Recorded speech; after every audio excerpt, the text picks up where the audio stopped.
hoje a Bahia desembarca no Inovarão Parto Fora do Eixo. A gente ficou por nossa parte o calor aqui do estúdio. Agora, eu espero que você tenha trazido uma caramelinha aqui para deixar o papo mais gostoso. Mas você fica para a próxima. Trouxe sotaque, que já é bom demais, Já e o calor de baiano, né? Que já é uma delícia. Com certeza. Ela é a Paula Moraes, que é fundadora da Intera, uma empresa de recrutamento tech do Brasil e que atende corporações gigantes buscando talentos para ocupar vagas que muitas vezes ficam desocupadas meses, anos, né? Sim. Eu quero saber tudo da história da Intera, mas antes, o que a gente está fazendo aqui no Inovarão Parto é entender um pouco do potencial e de como funcionam os ecossistemas de inovação e empreendedorismo por todo o Brasil. E eu queria entender como é que está isso em Salvador ou na Bahia, de uma forma geral. Bom, ótimo ponto. A Bahia, de um modo geral, né, a gente vem se movimentando nos últimos anos muito em torno dessa bandeira de fortalecer o ecossistema de empreendedorismo. Há 10 anos atrás, 2013 mais ou menos, foi quando eu comecei a emergir mais nesse conceito de ecossistema empreendedor e quais são as variáveis que influenciam em fortalecer um ecossistema, né? E comecei a cair nos eixos que tem a ver com acesso a capital, a infraestrutura regulatória, cultura empreendedora e principalmente capital humano. Mas quem era muito forte nesse tema de cidades empreendedoras era a Endeavor, né? Que ainda é, na verdade, que lança aquelas pesquisas anuais sobre cidades empreendedoras com os índices e tal. E eu lembro que marcou muito naquela época que Salvador era a pior cidade para se empreender no Brasil. E aí eu fui tentar entender por quê, né? Por que é tão ruim empreender nessa cidade? E comecei a me envolver nessa atmosfera, né? Entender os atores, desde a Sebrae, a Age Bahia, a ABS Startups, as associações que existiam e que, né, trabalhavam ali em torno da temática para fortalecer o empreendedorismo. É muito forte o empreendedorismo de necessidade lá, né? Então... Mas aí é de economia real, não tem a ver com esse Exatamente. Empreendedorismo tecnológico. Né? Exatamente. O empreendedorismo real, assim, é muito, muito forte na Bahia e em Salvador. Mas quando a gente vai para um empreendedorismo mais voltado para inovação, para tecnologia, ainda está muito lá atrás. A gente teve um boom ali nos primeiros 5 anos, né, desde 2013 para cá, ali até 2018, que foi justamente a minha geração que foi muito impactada por esse movimento. A gente fundou, na época, uma liga de empreendedorismo na universidade, porque o principal pilar, na minha opinião, aí já trazendo um pouco da minha visão sobre ecossistemas, está em capital humano. Não tem jeito. É gente. Tudo no final é gente. A gente fala essas estruturas, mercado, ambiente regulatório super importante, acesso a capital extremamente importante. Mas no final das contas, quando você tem uma massa de pessoas boas concentradas em um só lugar, mão de obra qualificada, pessoas que estão buscando fazer acontecer, você vê as coisas acontecerem, né? Você vai lá, sei lá, no Silicon Valley, você vê por que o Vale do Silício é o Vale do Silício. E a gente tem muito a referência de Stanford. Stanford aglomera as melhores cabeças do mundo inteiro num só lugar. Todo mundo mora junto e dali sai o Google, HP, sai diversas tecnologias que mudam o mundo. E quando eu olho para Salvador, principalmente, né, falando Bahia, falando Salvador, a gente vê um ambiente universitário ainda muito defasado, né?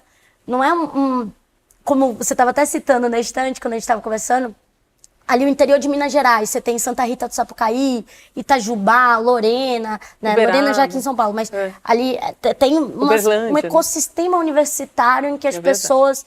As universidades são difíceis e as pessoas têm turmas e elas moram ali, é uma cidade quase universitária.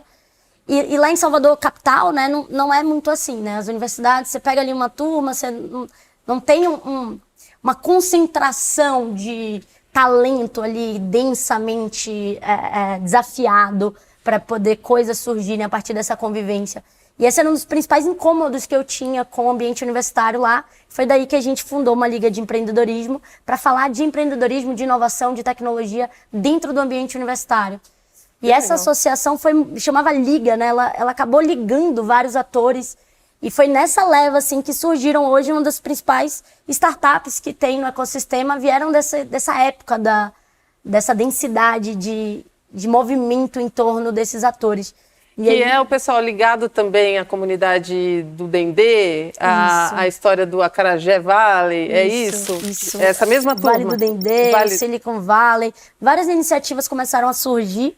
E aí a Intera entrou como? Aí a partir disso, desse grupo, você já criou a Intera, mas antes teve uma outra história, uma escola de tecnologia, não é isso? Sim. Na verdade, assim, tudo começou... Eu comecei a trabalhar com e-commerce. Meu primeiro emprego foi com e-commerce. E aí eu trabalhava numa agência digital lá em Salvador, que fazia comércio online, né? Produzia os e-commerces para as empresas. Na época eu não entendia nada disso, mas eu queria fazer um negócio digital, eu tinha essa ideia de empreender. E eu resolvi começar com quem já sabia fazer. E aí eu fui trabalhar nessa agência. Passei um tempo trabalhando nessa agência, depois eu empreendi um marketplace, como se fosse um Mercado Livre, só que de aluguel. Foi meu primeiro negócio, assim. Passei 1 ano e meio empreendendo isso. E uma das grandes dificuldades que eu tinha ao longo da minha trajetória era encontrar gente boa. Gente boa para todas as áreas, né? De marketing digital, a vendas, a parte de, principalmente, tecnologia, design, produto. E tinha muita dificuldade, principalmente lá em Salvador, assim, era muito difícil achar profissionais qualificados e disponíveis para poder assumir as diferentes funções. Isso era um negócio que estava me incomodando. Ao mesmo tempo, eu sempre gostei muito da temática educação, justamente por ser entusiasta desse tema de ecossistemas e acabar caindo no eixo capital humano e entender o poder que a universidade tem na formação das pessoas para o mercado. Então, eu sempre gostei muito dessa temática de educação e, ao mesmo tempo, eu via que faltava mão de obra qualificada. E aí, contando a história, né, eu acabei ganhando uma bolsa para estudar fora do país, pela Fundação Estudar. E lá fora eu acabei me envolvendo com muitas iniciativas de educação, dentre elas uma escola que formava profissionais para o mercado digital. E aí aquilo bateu Isso em lá mim, no Canadá? lá no Canadá. Mas aí você trouxe essa iniciativa para cá ou você criou uma nova? Então, eu tentei trazer para cá, foi na hora que eu comecei a trabalhar lá, eu falei, caraca, é isso. É isso que está faltando no Brasil, porque de um lado você tem uma porrada de empresa crescendo pra caramba, com um monte de vaga aberta e sem conseguir contratar, e do outro lado você tem uma população desempregada que manda currículo para tudo que é canto e não consegue emprego. E aí tem um hiato enorme entre esses dois mundos aqui. E aí quando eu vi essa escola, eu falei, caramba, educar para formar gente para trabalhar no mercado digital, por que não isso? E essa era a minha intenção, assim, formar mão de obra para ajudar o mercado a alavancar, para a inovação conseguir crescer. Porque a inovação, ela para aí. Se ela não tem gente para desenrolar, a empresa empaca. E hoje as empresas, de um modo geral, elas só não crescem mais do que elas estão crescendo. Obviamente, a gente tem, principalmente agora, um cenário econômico, etc. Mas muito por falta de gente. Pelo desafio que envolve capital humano. E aí nasceu a Intera. Abril de 2018. Começou nesse modelo. No começo, a gente introduziu com uma solução de educação em que as empresas financiavam os programas educacionais para contratar, para recrutar talentos. Antes de contratar, elas contratavam e davam uma formação? Contrário, a gente vendia a formação e a empresa financiava aquela formação e a partir dessa formação ela recrutava profissionais que ela acreditava que fazia sentido para as vagas. E aí com as habilidades e as competências que eles precisavam lá dentro. Exatamente, já treinados. Entendi. E aí foi assim que nasceu a Intera. A gente passou o ano de 2018 inteiro vendendo programas educacionais para as empresas, para recrutar os talentos. Era de graça para quem participava. E, né, a empresa tirava dali os melhores talentos. Aí é o melhor do mundo para casar com o seu propósito. Exatamente. Né? Porque aí a pessoa não precisa desembolsar nada. Quem está pagando é a empresa que vai também se beneficiar disso. Ou seja, um ganha-ganha para todo mundo. Ganha-ganha né? para todo mundo. Só que aí é isso, inovar é um parto, né? E aí... Tá aqui, ó, espalhado, olha isso. Em todos os lugares. O que aconteceu? O programa ajudava as empresas acabavam contratando, as pessoas saíam maravilhadas do programa e era muito legal. Porém, contudo, todavia, era muito difícil vender. Eu demorava 3 meses para fazer uma venda. Tinha várias complexidades que eu tinha que atrair, eu tinha que selecionar, eu tinha que treinar. E quem tenta fazer 3 coisas ao mesmo tempo acaba não sendo muito bom em nada. E aí a gente teve que tomar uma decisão também ali para ver se o negócio engrenava. Foi quando a gente resolveu abrir mão de educação nesse primeiro momento. Falar, não. Quando a gente ia vender os programas, quando a gente vende, a primeira coisa que a gente faz é escutar, né? E a gente começou... naquele ano eu conversei com o quê? Uns 150 RHs. Foi aí que eu tive contato com RH propriamente, né? E a dor era unânime, todo mundo sangrando, precisando contratar, não conseguindo. Só que tinha uma série de objeções. Eu preciso de gente sênior, não júnior. Eu preciso para ontem, não para daqui a 45 dias, etc, etc. A gente falou, cara, a gente está tentando empurrar uma solução para um problema que existe, mas não é bem essa solução que resolve. A gente começou a fazer tudo que a gente fazia para o programa, mas sem o programa, já direto para a vaga da empresa, né? Que a gente chamou de hunt hacking.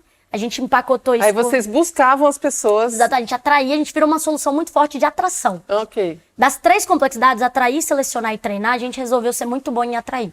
Tá. E aí a gente lançou uma solução que era um recrutamento online, em que as empresas contratavam créditos do nosso serviço e a gente atraía pessoas e triava para o processo seletivo delas.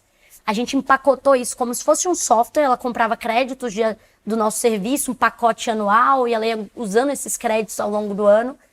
E a gente botou isso na rua e deu muito certo, porque gerou contratação muito rápido, e o modelo se provou muito rápido também, até porque a forma que as empresas recrutam hoje, né, ainda está muito arcaico, não tem muito método, dados, tecnologia a seu favor, como a gente já viu o marketing se reinventar e saiu do outdoor e do panfleto e virou marketing digital. A gente começou a pioneirar o recrutamento digital. E nessa a gente começou a crescer muito, aí a gente acertou a mão. E aí, no ano passado, a gente lançou um software. A gente foi para um outro mercado agora, que é o software de recrutamento propriamente. Aí agora a gente está empreendendo com tecnologia, né? Então, se antes a gente recrutava para a tecnologia como um serviço e usava a tecnologia a nosso favor, agora a gente vende o software e empoderando as empresas a fazer o que a gente fazia para elas. Cara, você está contando, as coisas estão fazendo todo sentido e uma coisa emenda a outra, um insight te leva para uma execução, mas como é que você conseguia transformar isso em execução? Assim, tinha alguém que te apoiava, você trazia, ou era buscando gente mesmo? Porque você tinha que criar essas soluções, né? Sim. Não era só, eu sei que estão precisando disso, mas e aí? Você cria o quê? Um software, um quê? Um quê? Né? Não, bom, primeiro que a resposta para tudo é gente, não tem para onde correr, né? Gente que faz a coisa acontecer. Então a gente saiu de uma empresa de 5 pessoas para mais de 200, operando para várias empresas ao mesmo tempo. A gente teve que criar uma infraestrutura interna para fazer isso de forma rápida, inteligente, assertiva. Então tudo começou de dentro para fora, assim, a gente criando a nossa própria tecnologia para poder dar conta da operação de serviço que a gente estava prestando. Mas aí eu te pergunto de novo tem muita empresa que a gente vê as startups quando estão nessa fase entrando em projeto de aceleração, em processos assim, ou buscando fundos, né, para você ter recurso para acelerar. Vocês entraram nessa também ou vocês estavam conseguindo fechar a conta sozinhos? Não, então, a operação de serviço, ela sempre foi uma operação rentável e ela foi bootstrap, né? Que é quando você opera com caixa do próprio cliente. A gente cresceu com o dinheiro do cliente. Então, a gente é uma empresa sustentável, rentável, crescimento, lucrativa. Mas para a gente investir no software, ia ser muito arriscado a gente pegar dinheiro do caixa para poder... E aí ia crescer de uma forma muito devagar. Então, a gente resolveu pegar capital externo, a gente levantou uma rodada, primeiro com Anjos, a gente captou 2,5 milhões para começar ali a montar a infraestrutura do que a gente ia vir jogar no mercado. Mas aí vocês criaram uma outra unidade. Uma outra unidade de negócio. Isso. Que legal. Então essa aqui continua andando. Que é legal, porque ela já era rentável, ela já tinha vida própria. Vida própria. Mas vocês criaram outra unidade de negócio até para uma coisa não canibalizar a outra. Exatamente. E aí a gente, de alguma forma, né, o software, ele empodera as empresas para não precisar do nosso serviço. Então, de alguma forma, a gente está acabando canibalizando, sim, o serviço, mas a gente nunca vai deixar de ter a demanda da terceirização. Então, isso aqui continua... Tem empresa para tudo, né? Exatamente. Aí, quando a gente fala, captou 9 milhões, mais 2,5 milhões, e aí a gente entra... Parece até que foi fácil. E aí eu queria que você contasse os tombos que a gente leva... Porque mulher com cara de novinha, sim, tudo bem que você manda uma energia, uma segurança maravilhosa, mas aí me conta aí, como é que foi fazer isso? Não, total, a gente tentou captar em 2019, eu lembro que no começo eu que estava à frente dessa operação. E aí eu tomei assim, conversei com os 20 fundos, os 20 disseram não, né? Não porque vocês não têm um CTO, não porque o modelo de vocês ainda não é escalável, não porque... E eu vinha com um sonho grande, né? A empresa de recrutamento que vai substituir as universidades ali na frente. E sempre tive essa ousadia e sempre a gente vai ter, faz parte do nosso DNA. Mas eu lembro que a gente tomou muito não. E na época eu fiquei até descrente um pouco do mercado de venture capital. Eu comecei a ficar descrente mesmo, assim. Eu ia conversar com os fundos e, assim, eu tenho um sócio, né? Agora eu tenho um outro, somos 3, 2 homens e eu. E eu lembro que eu apresentava tudo, eu vendia tudo, mas na hora de fazer a pergunta era pra ele. Não. E aí eu ficava, não é possível. E aí a gente vai enfrentando, né? Tá no subconsciente, assim, uma falta de segurança propriamente quando é uma mulher à frente de uma iniciativa. Pelo menos é o que eu enxergo, assim. Naquela época foi super frustrante, mas, assim, faz parte da vida da empreendedora. Logo depois o meu sócio assumiu essa frente de captação. Foi aí que a gente fechou a rodada com os anjos e o fundo também foi ele que liderou o processo de lidar com os investidores. Mas é um mundo completamente masculino, né? Não tem... Mas eu gostei que você falou, eu comecei a ficar com descrédito, eles entraram em descrédito com você, não é que você começou a desacreditar na sua ideia, né? Não. Porque no seu negócio, porque isso acontece também, às vezes você leva tanto não, você fala, será possível? Então vai ver que eu tô viajando, doida, né? Tô louca. Não, se tem uma coisa que não, assim, família, todo mundo falando, que isso você tá fazendo? Que abstração é essa? Que você quer mudar o mundo, você é romântico. Não, ninguém abaixa a cabeça, segue, a gente tem confiança que isso aqui vai ser grande, isso aqui vai mudar o mercado. E aí a gente não se deixou abalar, assim, por todos esses obstáculos que surgiram no meio do caminho. E sempre vão surgir, não tem pra onde correr. Faz parte da natureza de empreender, né? Não é só por ser mulher. Empreender por si só tem seus desafios. Quando você bota o ingrediente de gênero, fica mais difícil ainda. Você bota Nordeste, fica mais difícil ainda. Você bota jovem, menos dos 30 anos, fica mais difícil ainda, né? É uma combinação interessante mesmo, você conseguiu. Agora, me fala em relação ao momento que vocês estão hoje, então, os desafios de agora e quais são os seus desejos para a empresa, assim, e aí falando de propósito mesmo, o que você imagina? Legal. Eu brinco lá com o pessoal que a gente começou sendo um restaurante, no sentido de a gente faz a comida para poder servir. No caso, a gente era uma escola que formava mão de obra para poder abastecer o mercado. E aí esse era o nosso negócio, ser um restaurante. Daí a gente mudou e virou um serviço de delivery. Então eu não faço mais a comida, mas eu entrego quem está com fome a comida. Eu conecto, né, através de um serviço de delivery. E agora a gente está indo virar o iFood. E ganhar uma escala e uma potência muito maior. Eu conectar, de fato, através de tecnologia e inteligência, quem tem com quem precisa.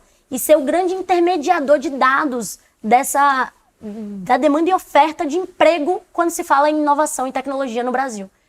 Isso é muito potente, né? Porque no momento que você começa a intermediar os dados, o iFood sabe que se tem muita gente pedindo pizza em Ribeirão Preto e não tem pizzaria suficiente, ele consegue direcionar a oferta de pizza naquele lugar.